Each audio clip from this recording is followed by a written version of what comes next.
네, 2024년 11월 27일 이정훈입니다. 우크라이나 국방부 장관을 단장으로 한 특사단이 대한민국을 방문했습니다.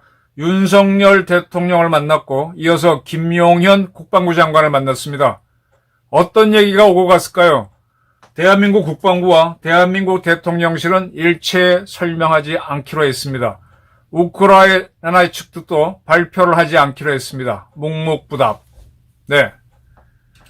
드디어 한국과 우크라이나 군사 교류가 시작됩니다. 북한이 러시아에 파병했으니 대한민국도 가만히 있을 수는 없습니다. 우크라이나 특사단이 와서 무엇을 요청했겠는가?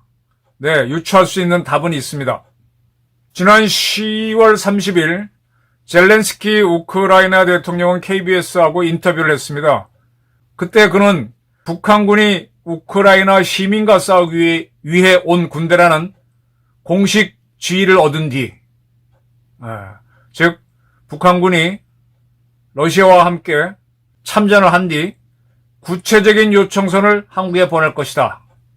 여기에는 화포와 방공 시스템 등이 포함될 것이라고 밝힌 바가 있습니다. 젤렌스키 대통령이 KBS와의 인터뷰에서 북한군이 본격적으로 참전하면 한국에 화포와 방공 시스템을 요청할 것이다. 이런 식으로 얘기를 했었습니다.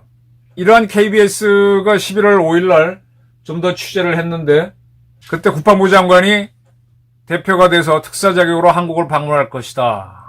그리고 한국과 유익한 대화를 나눌 것이다 라고 했었고요. 이 KBS가 젤렌스키 대통령과 인터뷰하기 하루 전날인 10월 29일 젤렌스키 대통령은 윤석열 대통령과 전화통화를 했죠.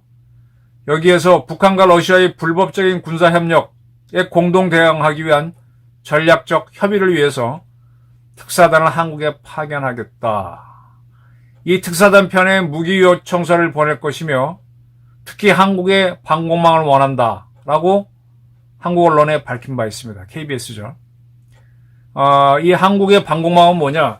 지금 우리나라 천궁2 미국의 팩3에 비견되죠. 조금 더 작은 겁니다.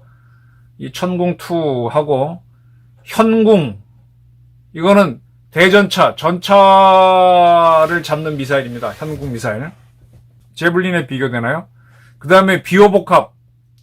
우리나라 장갑차에다가 올려가지고 비행기가 오면 비행기 잡는 그런 것들을 얘기하는 거 아니냐. 그리고 이제 화포하고 포탄을 요구했는데 155mm 포탄이 특히 부족하다. 뭐 그 정도를 얘기했었습니다. 자, 이렇게 이제 우크라이나 국방부 장관이 특사로 한국에 오니까 한국 기자들이 한국에 어떤 무기를 요청했냐고 물었는데 일체 대답을 하지 않았습니다. 여러분들은 어떻게 보십니까?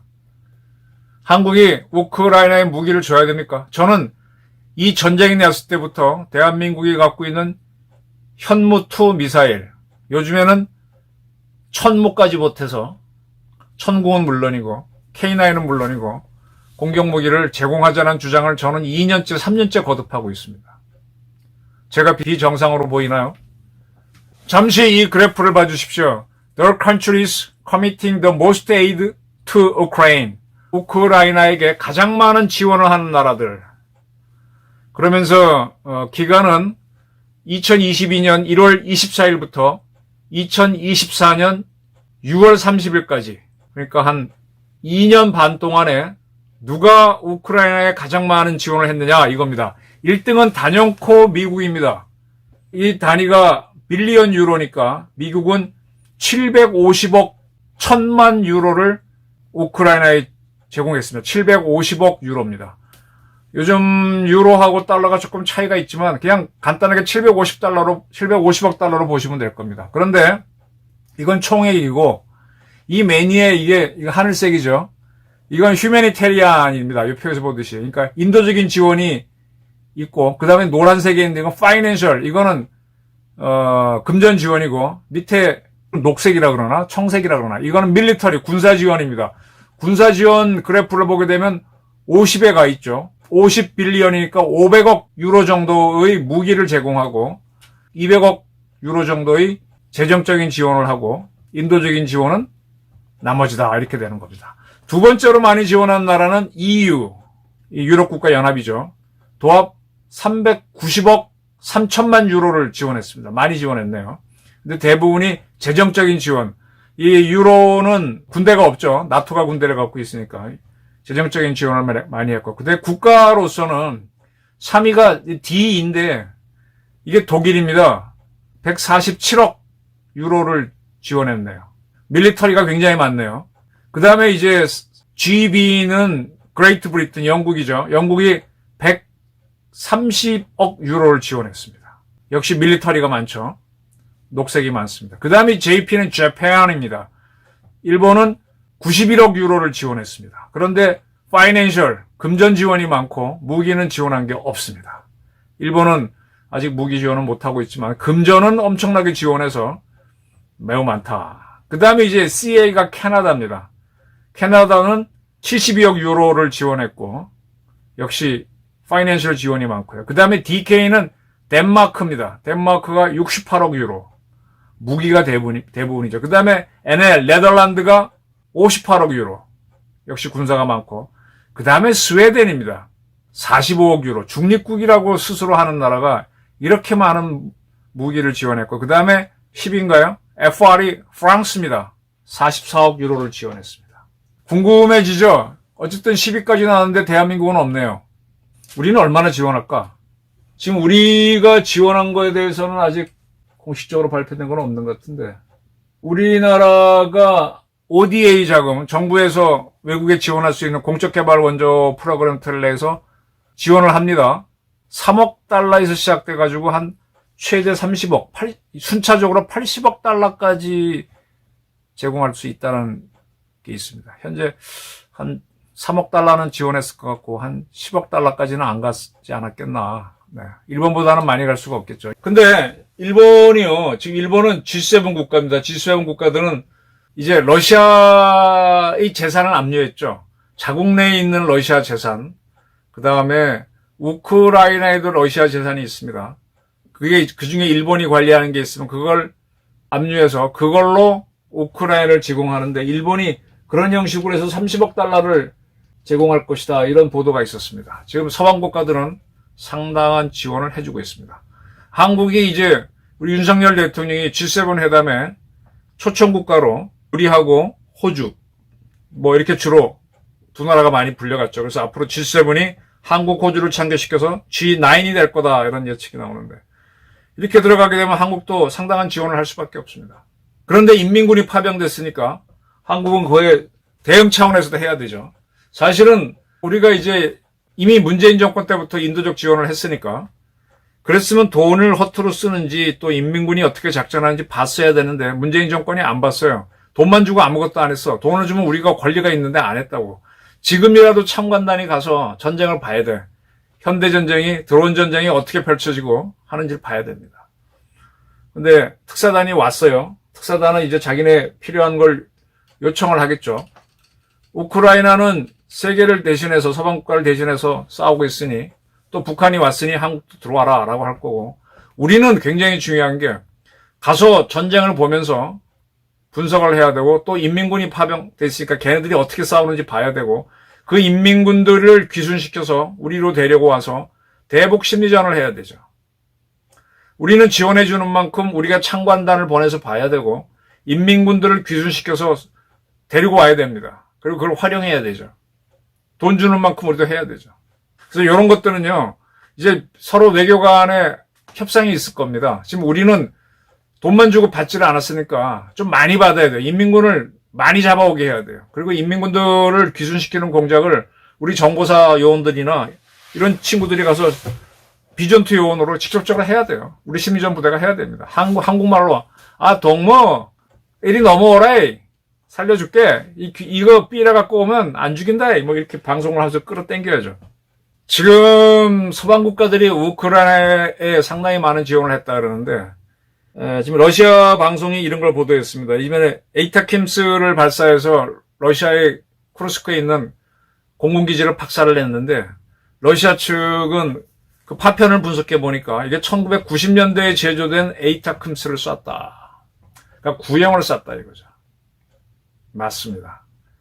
지금 북한도 러시아에 자기네들이 오랫동안 보관했던 무기들을 보내주고 있어요. 마찬가지로 서방 국가들도 오래된 무기를 보내줍니다. 미국이 이번에 에이타킴스를 보내줘서 쏜 것도 90년대께 맞습니다.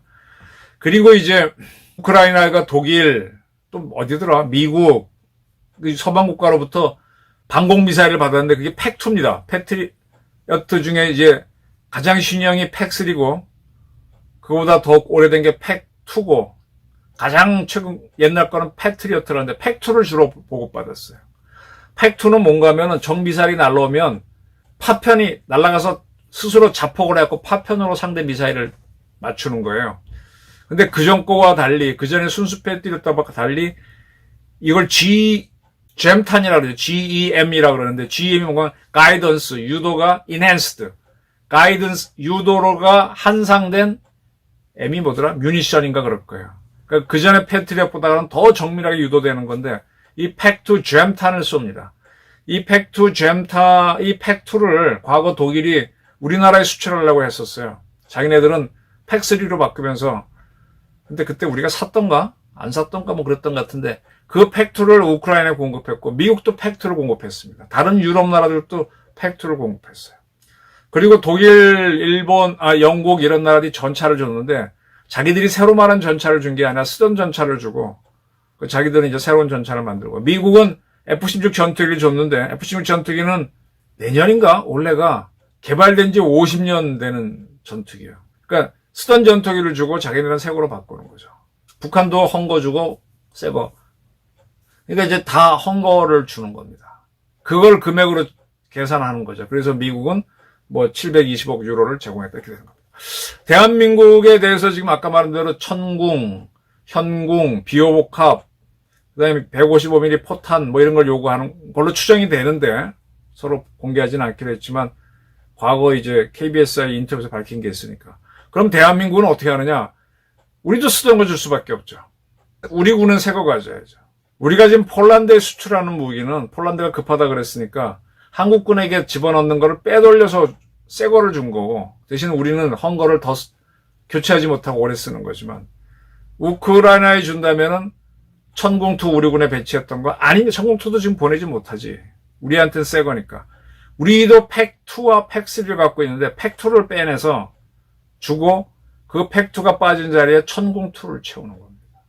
그리고 대전차 로켓인 현궁 옛날 거 주고 우리 걸로 채우고 그 다음에 150mm 포탄도 우리도 굉장히 많은 물자를 보관하고 있는데 그거 옛날 거 뽑아주고 새 거는 풍산에서 찍어서 새로 배치하고 이렇게 가야 되죠. 이렇게 해서 이제 금액은 서방 국가처럼 계산하게 되면 우리도 이렇게 금액이 늘어날 겁니다. 이런 걸 주고 한국군 창건단에 가서 인민군 전술을 러시아군 전술을 보고 인민군을 기준시켜서 써먹어야 됩니다. 우리도 챙길 건 챙겨야 돼요. 그리고 이러한 투자를 했기 때문에 무기를 줬기 때문에 전쟁이 끝나고 재건사업 한다 그러면 우리 투자분만큼 재건사업에 들어가는 겁니다. 철저하게 그때는 돈으로 배분됩니다. 미국이 가장 많은 재건사업을 하고 그다음에 뭐 투자한 순서대로 하게 되는 거죠. 옛날 이라크 전쟁 때도 그런 방식으로 우리가 들어갔고 그때 이제 하나가 들어가서 이라크의 한 도시 만드는 사업을 했었죠.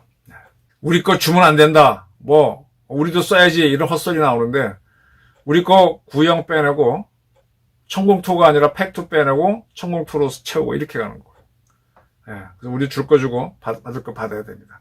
이 받지 않은 문재인 정권이 잘못입니다. 냉정해야 됩니다. 우리도 신무기를 교체해야 되죠. 그래 한국 방산을 돌려야죠. 그리고 이제 우리 해병대 6여단 흥룡부대가 백령도에서 서쪽으로 155mm 포사격 훈련했어요. 인민군 도발하면 박살내겠다는 의지를 보였는데 계속 이렇게 하면서 우리도 전의를 불태우고 있다가 이분이 뭐만 빌미만 주면 북한을 착살해야 됩니다. 어쩌면 굉장히 좋은 기회가 올 수 있습니다. 한국이 우크라이나에 주는 무기는 최신형이 아니라 쓰던 거 빼준다.